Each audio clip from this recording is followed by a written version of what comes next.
Welcome to the FinTech One-on-One podcast, episode number 384. This is your host, Peter Renton, chairman and co-founder of FinTech Nexus.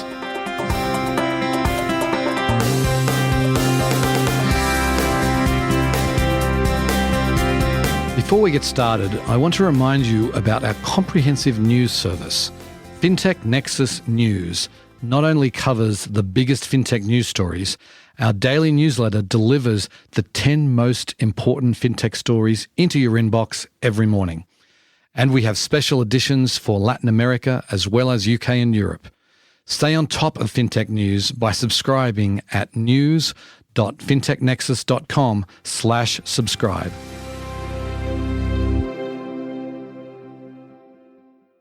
Today on the show, I'm delighted to welcome Samir Gulati. He is the head of FinTech for ZenBusiness. Now, you might know of ZenBusiness from their incorporation, business formation kind of tools. They've been doing that for many years, but they have recently moved into other areas. And Samir is a very experienced FinTech executive, and he has started at ZenBusiness to basically create a FinTech division. And we obviously get into exactly what that means in some depth. I mean, it's a really interesting operation because they are getting tens of thousands of people coming every month to incorporate their business. And this is a very captive audience because they have, by definition, no existing relationships because they are a completely new business. So we talk about, obviously, what this means, what they're going to be doing when it comes to FinTech. We talk about sort of the demographics of the small business formation and how it's grown so much in the last couple of years. And we talk about the scale that ZenBusiness is at. We talk about what they're going to do when these businesses start to get more established. And Samir gives his vision for what this can look like. It was a fascinating interview. Hope you enjoy the show. Welcome to the podcast, Samir. Thank you for having me here, Peter. Very excited. My pleasure. So let's get started by giving the listeners a little bit of background. I mean, you and I met when you were at Lending Club several years ago, but why don't you give the listeners some of the highlights of your career to date? That Lending Club meeting has been quite some time. Time does fly. So about myself, I've been in FinTech for over 20 years now, from when before it was called FinTech, I guess, and have been incredibly lucky to have had multiple roles. I was at Lending Club as the chief operating officer, was at a startup Plastic after that. I'm now at ZenBusiness. Prior to that, I was at McKinsey as a partner in the banking practice and started my foray into financial services actually as a software engineer, enabling payments at German post offices in Europe. And this journey has also luckily been a global one. I grew up in India, then spent about a decade in Europe, and then the past decade has been in the United States, and I'm in San Francisco now. So could not be happier with how things have turned out, and even more excited about what's next as a FinTech community for us. Right. I'd love to get your perspective. I know when we chatted a few weeks back, you said that you didn't really know ZenBusiness much at all before this opportunity came along. So maybe you can tell us about what caused you to take the job here at ZenBusiness. When I started thinking about what to do next, end of last year, I had no idea ZenBusiness existed. I run in FinTech circles, and that's the space I know well. And I'm incredibly passionate about small businesses. So I was looking at the companies you would expect I would look at. But I'm incredibly fortunate that the lead investor at ZenBusiness, Matt at Oak, he insisted I speak to the CEO at ZenBusiness, which is Ross. And there was an immediate alignment of, my personal mission around small businesses and what ZenBusiness is trying to do around unleashing the entrepreneur in each one of us. I was blown away by the leadership team, Peter. This is the core HomeAway crew. So they really know a thing or two about scaling technology businesses. Second, their commitment to expanding ZenBusiness to becoming a full-fledged FinTech focused on the early stage entrepreneur was just inspiring. That's really what brought me here. And today, ZenBusiness is starting to become a FinTech. I'm working hard at changing that, but I'm incredibly happy to have found them. Okay, great. So I knew of ZenBusiness really just for they help you incorporate your business. right. I know they do more than that. So maybe you could tell us, what is sort of the product suite today, and maybe you touch on their mission. ZenBusiness started about 5 years ago. And the initial idea behind the company was to tap into this societal change that we are seeing towards entrepreneurship and small business ownership, right? And they came at it from a technology first perspective, saying this should be incredibly easy for folks to start a business, which unfortunately it is not that easy, dealing with the Secretary of State to incorporate your LLC or C Corp. So the origin of the company was essentially around company formation. But a couple of years in, they were incredibly successful, and they realized that, we're helping start all these businesses. And then at the point of their highest need and excitement, which is they've just taken this life step of starting a business, and it is truly a life step. It's not just a financial or professional decision. They're also overwhelmed around, how do I actually run a business? How do I get a bank account? How do I manage my expenses? How do I get paid? And we just leave them into the wild without any help. Right. So both from a sense of responsibility, but also seeing an opportunity, the company decided to move beyond formations to becoming a platform that helps you not just launch your business, but launch, run, and grow your business. In line with that, the product suite has now expanded well beyond formations and compliance related products to website and SEO services to help you get your customers, and a whole host of financial services products to run your business. Right. Okay. So then a lot's been made about the great resignation of the last, 12 to 18 months with people quitting their jobs, and a lot of these people are starting businesses. Do you have some stats that you can share on business creation, maybe pre-pandemic and, over the last 2.5 years?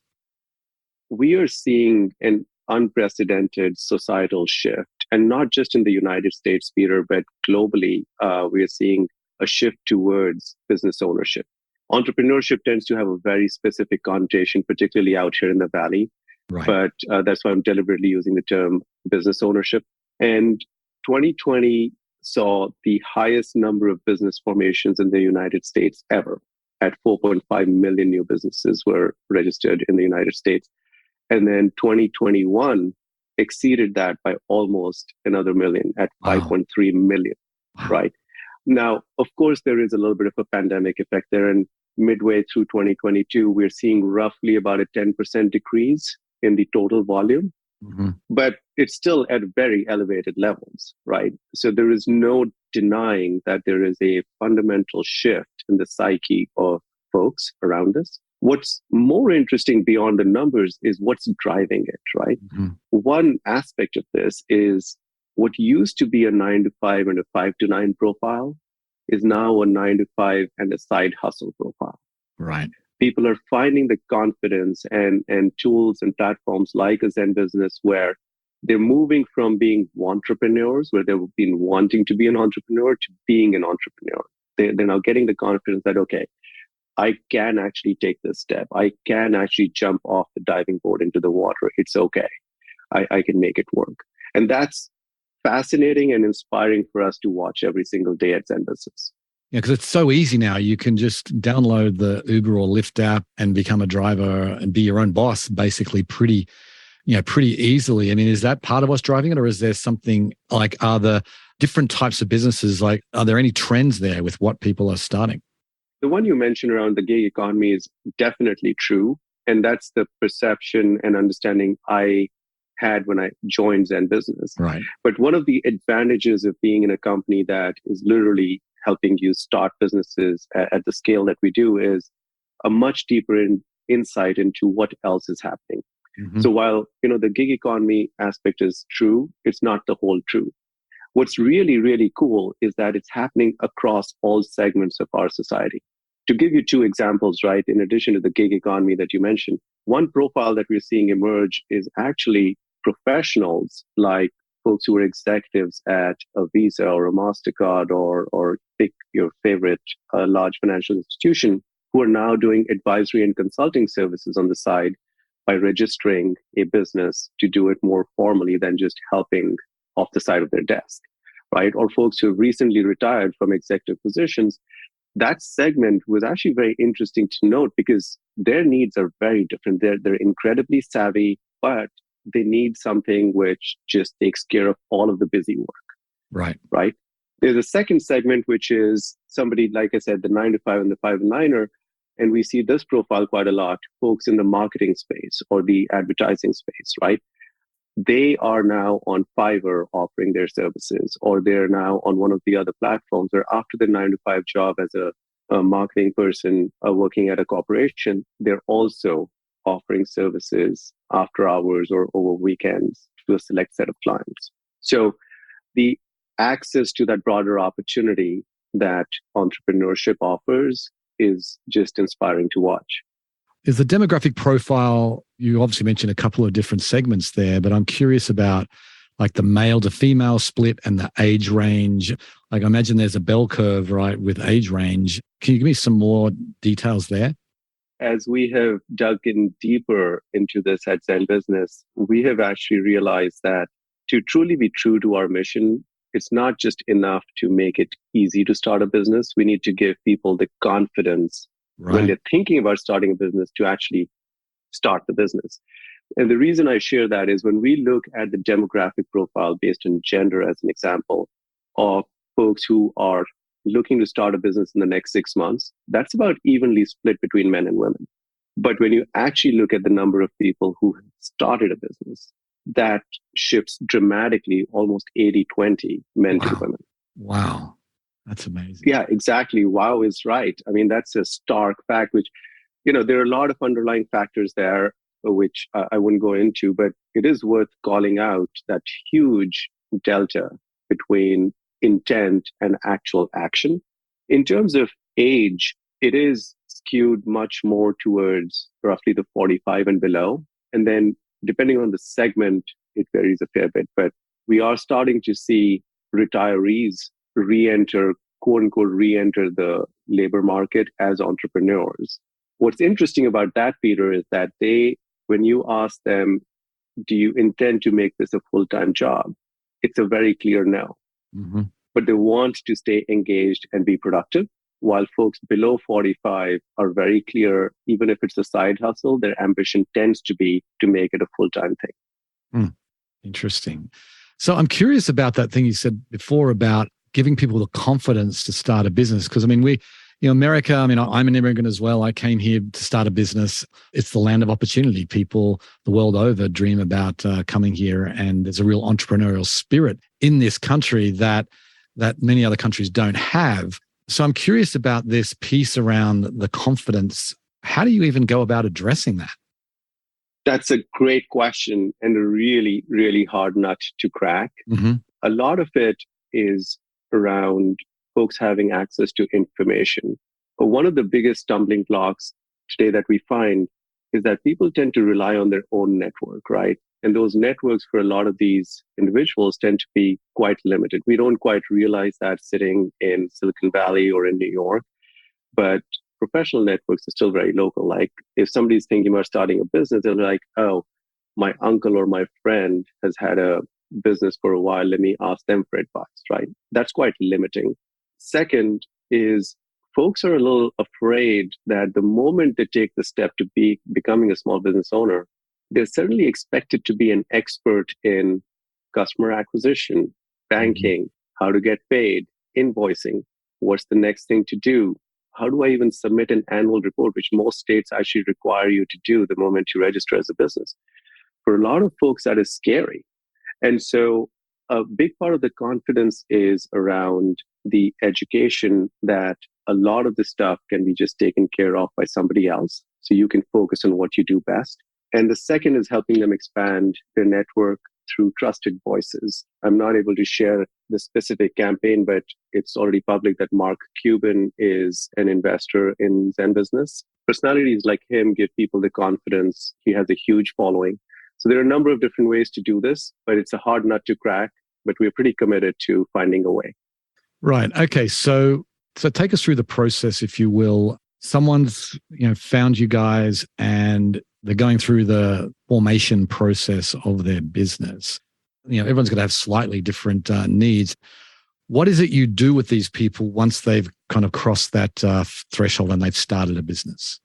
So a couple of things, and this is where us being a technology company really comes through. Our formations process itself is an adaptive chat process. So we don't just assume that you know whether you need an LLC or a professional LLC or a C Corp or an S Corp, or even assume that you have already decided, right? So a lot of it is a guided funnel, if you will, which obviously allows us to personalize it, but helps you guide through the process of making the right call. And during that process, Peter, once we get you to a place where you're like, okay, I want to form an LLC, through a combination of education and visibility into what needs to happen next, that's where we first introduce them to the financial services product, right? So as an example, it's very important for folks who are registering an LLC, as an example, to keep their personal and business expenses separate. They can't quite do that unless they have a business checking account. Right. To get a business checking account, you need an EIN. A lot of people don't know what an EIN is when they start a business, right? So those are just two very small examples, which are obvious to you and I, and probably to folks listening to this podcast.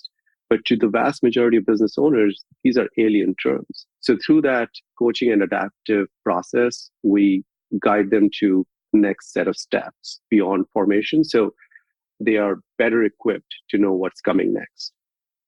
Okay. So let's dig into the fintech side of things for a minute. Obviously, that's your area of expertise and why you took the job there. You mentioned checking account, but what are you looking at offering? What are the financial services that ZenBusiness is going to offer their clients? So we have a very ambitious roadmap. So by the end of the year, we will have the ability to manage your expenses and categorize them into personal and business for tax purposes. We will have a business checking account, payment acceptance built into invoicing, accounting, basic accounting and tax, and working on getting a credit card partnership live. Just a few small items. Right. That's a lot. It's a great thing that you're doing this now, because we have this there's this embedded finance kind of ecosystem now. You don't have to create everything you said there from scratch. So I'm curious about, are you doing this all through embedded finance? Are there some things you're developing yourself? How are you approaching it? We are trying to stay very, very committed to two things. One is who our ideal customer is and building for them. And for us, it is not just a small business owner, but an early stage small business owner. Right.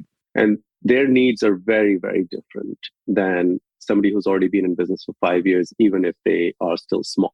And then the second is that they come to us for formations today when they are in the financial services part of our platform. It shouldn't feel like they're in a totally different environment. All of this needs to connect together. We have an incredible advantage of the data that we have because we help them register their business. And that means that a lot of the financial services products, we can offer them literally as a one-click offer. So that second part is towards your question of, it is going to be ZenBusiness branded. It is going to be embedded from a UX perspective in the platform. How we are building it is through a combination of BaaS providers or embedded finance providers and some partnerships. But the eventual goal very much is that it'll be all ZenBusiness branded in our mobile app, web experience, and work seamlessly with all of our other services, whether it is website and formations or fintech. Right. And so, like most fintech companies, a lot of people say they're focused on startups, but you're really focused on like the startup that has just literally been started. And I don't hear of anybody else in fintech focused on that segment specifically. I mean, you've got like an audience. I mean, I imagine your cost of acquisition is going to be really impressive compared to people going in cold. But like, what are you doing to sort of differentiate yourself from all the others? You know, these people are going to be on Google and looking at different options. How are you differentiating? This particular subsegment, which is the early stage small business, is incredibly hard to serve cost effectively, which is why for a standalone fintech, it's going to be very challenging, maybe impossible to make the economics work, right? Because transaction volumes, the ability to pay, the wallet size is just not there. And let's face it, a lot of these businesses don't survive the first 2 years of their existence. right? So there are a lot of fintechs out there, and I'm delighted to see how it's a burgeoning ecosystem of SMB neobanks and payment providers. But the early stage business is very hard for them to serve unless they're well funded through a venture capitalist, right? So our segment, our ideal customer profile is different. How are we looking to differentiate ourselves? To be honest, I don't think we are competing with the other small business neobanks out there. Our goal is not to be the best option for folks as they search on Google. Our mission here as a fintech team is to be the obvious no-brainer choice right after you've formed a business at ZenBusiness. And in the near future, knowing that you can do all of your banking, invoicing, payments, accounting, tax on ZenBusiness, it's also reason for you to actually take that step towards entrepreneurship. So you know that that big, scary financial services thing is going to be taken care of. From the narrow view of the fintech team at ZenBusiness, our CAC is already taken care of, right? Today, ZenBusiness is helping start, broadly speaking, between 10 and 20,000 new businesses every month, right? My team is looking to take a percentage of those and convert them to also doing financial services on the platform. I'm struck with that. There's an inherent challenge you have because that every early stage small business is eventually not going to be early stage. They're going to be well established, or, you know, hopefully they won't fail. But so what is your plan there? I mean, like, are you trying to get these people to stay with ZenBusiness for a long time? Is there a graduation plan? I mean, what are you going to do? Unsurprisingly, you're already looking around corners, Peter. So we think about this as we absolutely want our businesses to grow. In fact, one of the things we think about is the fact that somebody started at ZenBusiness, does that increase their likelihood of success relative to somebody who didn't, right? That's very important to us. Hard to measure, but important to us. We plan to grow with our businesses. That said, our roadmap is essentially today, as I said, it's banking, invoicing, payments, a lot of the basic stuff that folks need when they start a business. For 2023, we have payroll, lending, cash flow management, which are for businesses as they get into hiring employees and grow from 5, 10, 20 employees to beyond. At some point, however, we recognize that it's important for us to stay focused on, call it broadly, under 20 employees. At which point, our view is if they want to graduate to a different product, we would still love for them to stay with our bank account and our platform, but we will integrate into those providers. So we will be part of their journey as opposed to the entirety at that point. If someone, like, they can get going with your platform, obviously QuickBooks has millions of small businesses. I mean, we run our business on QuickBooks. We're slightly more than 20 employees, but I'm curious, when you talk about integrations, is that the type of organization you're thinking of there? Yeah, QuickBooks is one example. And it's not just size and scale, Peter. Sometimes the specialization that is required for a particular subset of the business might cause them to move to a different one. That is a good example. I liken it a little bit to, like, you know, today we run a kindergarten. We aspire to also have a high school, but we will never be a university, right? At some point, we will actually be celebrating the graduation of some of our customers who go to university. We would love to have partnerships with universities, so it's a seamless process. Gotcha. But I think if we tried to be a kindergarten, high school, and a university, I think we will fail. Yeah, that makes sense. Okay, so I want to switch gears a little bit and talk about a recent fundraise you guys did. I don't know when this was obviously closed, but you announced a pretty big raise. Not many companies are doing that in 2022, and particularly in the summer of 2022. So tell us a little bit about that process. The fundraise was actually in November of last year. I do think the fundraise, beyond the money raised, because that was significant, $200 million. The other very important aspect of the fundraise was this was the first time that it was done on the promise of expanding beyond formations. And that was remarkably well received. In fact, the lead investors, Oak, HCFT, and SoftBank, came in because of the promise of us expanding into fintech and doing much more than just formations. So in that sense, this marked the belief internally within the company and from the investor world on ZenBusiness transitioning very clearly from a formations company to a platform for new businesses to launch, run, and grow their business. Okay, so last question I'd love to get your sense on. I mean, it's clear that looking out at the landscape, there's no real well-known brand. I mean, maybe ZenBusiness is the most well-known. I know there are others that you compete against, but in the small business, particularly in the startup formation business, there isn't a large brand that everybody knows that has name recognition throughout the general population. So I'm curious about what your plans are with that, and maybe you could kind of add the vision that you have for the fintech side of ZenBusiness. We are incredibly excited about a brand campaign specifically around taking pride in ownership and the confidence that we talked about of launching your own business, which is due for end of this year, early next year. So stay tuned on that one in terms of positioning ourselves more visibly as a brand. And on the fintech side specifically, we are at the very early stage here. As I shared, we have a very aggressive roadmap even for this year. And we're looking at, if you just look at fintech revenue on a run rate basis, we should be well over $10 million this year or in the next 12 months and growing from there. So just really, really excited about what we're building and leveraging the big distribution advantage we have of being front and center for newly formed businesses.